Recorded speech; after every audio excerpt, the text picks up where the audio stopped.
What's good, YouTube? This is GoblinHands showcasing Exodia, the Forbidden One. The unstoppable Exodia! Ah! Impossible!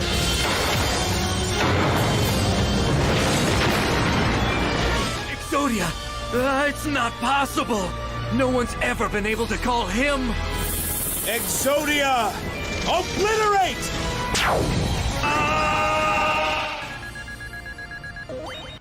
We do have one copy of each of our Exodia pieces. I'm going to go ahead and put them here for the purpose of this video because it is an Exodia deck. Accompanying the Exodia cards, we do have Numeron walls. So Numeron walls have multiple purposes in the deck. You can send it from your hand to the graveyard or from your field to the graveyard in order to add a Numeron field spell, the Numeron network, from your deck to your hand. However, it has an extra use. If it's your opponent's turn, you could special summon it during the battle phase and end the battle phase. And it also has an additional quick effect that lets you send it from your field to the graveyard in order to activate a field spell. So if it's your only card that you control, you could activate that effect and get double the amount of value on it. However, it is dark, a very powerful card in Numerons and Exodia. And then also, in addition to the Numeron monsters, we do have two copies of Spellbook Magician of Prophecy. So this adds a little draw variety in your deck, and it's a very powerful normal summon. However, it does have a weakness. It is weak to hand traps. So if you find that this card is not working for you, you could use other monsters like Arima from the Darkest Diabolos deck. Unlike cards like Card D, doesn't strictly end your turn. Alright, moving on to spell cards. We do have two copies of Draw Fate. So this is basically the Exodia spell card. It allows you to stack your deck for any three cards. It could be Exodia, it could be spells, whatever you want, and then you shuffle them after revealing them to your opponent, and you draw one of those cards. And for the rest of the turn, you can only activate one card effect, period. So yeah, it's one of the last things you want to do. However, your opponent has to have more life points than you. So it's not always a live card, but it is a very powerful card in Exodia. I already have 4 Exodia cards in my hand, and I have a strong hunch that my next card is the final piece of my deadly puzzle, Exodia's left arm!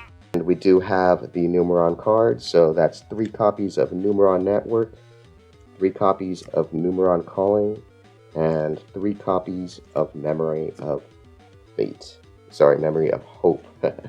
Although it's going to be Memory of Fate in a minute. So with Numerons, you do require at least 3 of these and maybe 3 of these. However, I like running 3 Numeron Callings because you're actually going to be using your Numerons for more than one turn.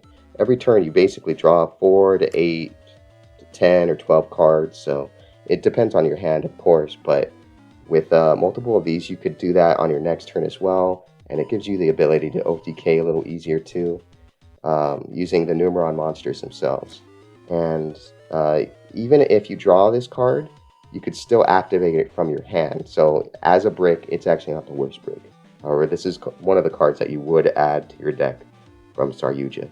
So, and we do have the spell cards to go with our Spellbook Magician of Prophecy. The reason why I run 2 copies of each is because if you have only 1 of each, there's a chance you might draw 2 out of 3, or maybe just your knowledge without your other 2, and then it kind of kills the engine in the deck. So I feel like 2-2-2 is a good ratio. We have 2 copies of Pot of Avarice, so it is not a card once per turn. You could shuffle back all of your Numeron monsters, and it allows you to draw 2 cards. Those cards are going to be drawn by after you shuffle it. You want to use it as soon as you can before you activate Draw Fate. And then Allure of Darkness is actually like a secret MVP in the deck. Because with a Draw of Fate, you could put all 3 pieces of Exodia, or you could put an Allure of Darkness, and if you draw the Allure or have one in your hand, you could draw those other 2 cards that you just stacked to the deck. So there's a way with only 2 pieces of Exodia, you could actually win. As long as you have a Draw of Fate and an Allure. So 2 or 3 pieces, that's it. Your opponent already lost. It's time for me to unleash the ultimate beast. I summon Exodia, the Forbidden One.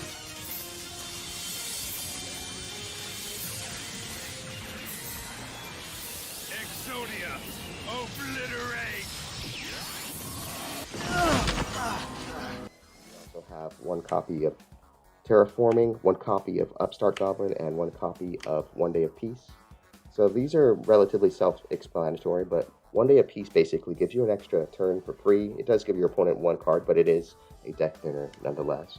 Upstart Goblin is actually extremely useful in the deck because not only does it give you a free card, and it also makes your Draw of Fates live. And this Upstart Goblin is one of the best cards to draw.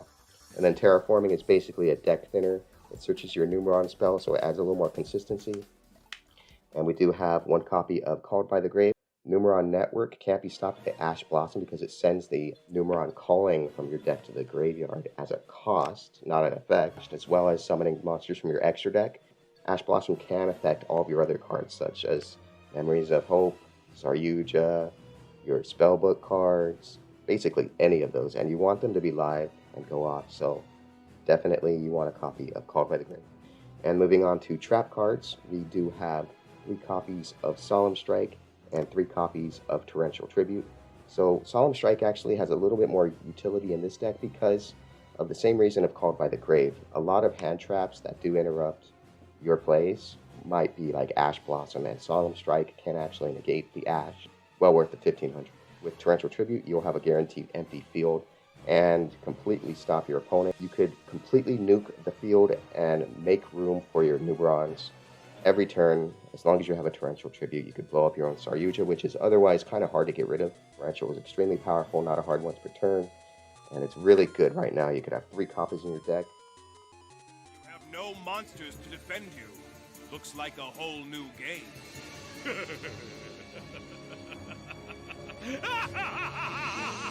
Whole new game? Hardly, Yugi! You really think you can stop me with one card? I do. A professional card hunter like me is prepared for any situation. And then moving on to the extra deck, we do have our Numeron monsters, 2 copies of each of the sets. So we have Numeron 1, 2, 3, 4, 1, 2, 3, 4. And for each one that you summon, you get to draw 4 from not only the Memories of Hope, but an additional 4 for the Saryujas. However, you're only limited to 1 summon after that. And they also have an extra use in the deck. If you attack with these monsters against an opponent's monster, then they double their attack, and they can't be destroyed by battle. So that means they start at 1,000, you attack with one of them, then the other 3 become 2,000, you attack with another one of them, the other 2 become 4,000, you attack with one more, and then now this last one is going to become 8,000 attack. So yeah, it's an easy OTK that Exodia desperately needs. So sometimes, you know, the win condition doesn't work out, your opponent banishes a card. And then you also have this card right here, number C1 Numeron Chaos Gale Spartus. When it's summoned, you also banish all other monsters on the field. And then it comes back during your next standby phase and burns your opponent for 3,000 or more based on the amount that you do have banished. So yeah, it's very powerful in the deck. Adds an extra win condition. Then moving on to links, we do have 2 copies of Saryuja Skuldred. So this card allows you to draw 4 cards from your deck. That's right, 4 cards from your deck each turn. And then you shuffle back some of your dead bricky cards. So with the Memories of Hope and this Saryuja, that's already 8 cards. So it's a very powerful engine, and yeah, not to be trifled with. You need 2 copies, just because for each set of Numerons you have. Nightmare Unicorn and Relinquished Anima. So these cards are pretty useful. You could turn any one of your Exodia pieces into this, and because you use Pot of Avarice, you could shuffle them back. However, now you have a monster removal card against your opponent. So it's pretty nice to have that option. And you could also send the Numeron Network to the graveyard for this very monster, because it's also level 1. We do have 1 copy of Nightmare Unicorn, because you could turn 3 out of those 4 Numeron monsters into this and get rid of any problematic card. It could be monster, spell, or trap. And then we do have 1 copy of Beat Cop from the Underworld and 1 copy of Whirlcade Brother. It could recycle some of your Numeron spells back to your hand during the end phase. But more importantly, it is dark. So let's say you have a bunch of monsters you don't know what to do with, right? You could follow up by turning those 2 monsters into a Beat Cop. And then by tributing the Beat Cop, you could protect some of your field spells. And you could use any extra deck monsters in this. Honestly, it's very flexible as far as the extra deck goes. Moving on to the side deck, we do have a little smoke screen right here. We have Blazing Mirror Force and Lava Golem. So if for whatever reason you want to turn the deck into a burn strategy, you do have that option. And these are some of the most powerful burn cards in the game. For every turn, your opponent's going to be taking an extra 1,000. And with Burning Mirror Force, you could just win the game outright. As long as you have enough life points, so let's say you take a hit from 15,000 or less damage, then your opponent's going to be taking half of that, and so are you. So that would be 7,500 damage from one card right there, hypothetically speaking. Very powerful burn card. And Lava Golem and cards like Gravediggers, Trap Hole can inflict a huge amount of damage, plus that Numeron card that I showed you earlier is extremely useful with these burn cards. Now it's time for me to destroy Exodia. What? You activated my trap card! A costly mistake!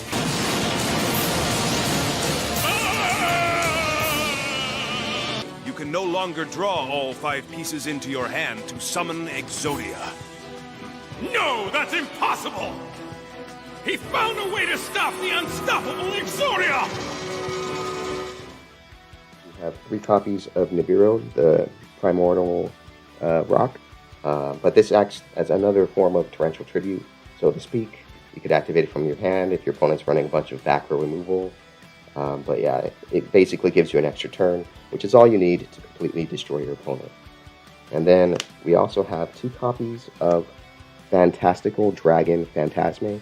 So just like some of those other cards, like Draw of Fate, once you stack your deck, you could actually win on your opponent's turn. Drawing 2 or 3 cards from this card, and you could just declare an instant victory on your opponent on their turn. So can you imagine using that? Yeah, it's also a dark, so yeah, it adds more consistency with Alert Darkness. Very powerful.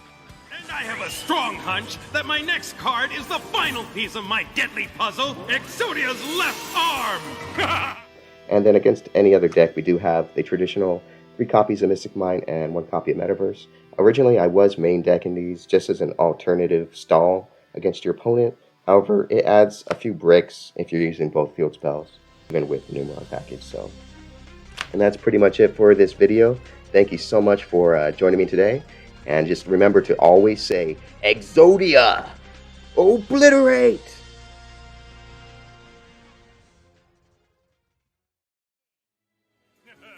Just because you figured out my strategy doesn't mean you can stop me from succeeding. Everyone knows Exodia is the most powerful creature in Duel Monsters. How will you stop the unstoppable Exodia? Give up, Yugi. My hunt is over.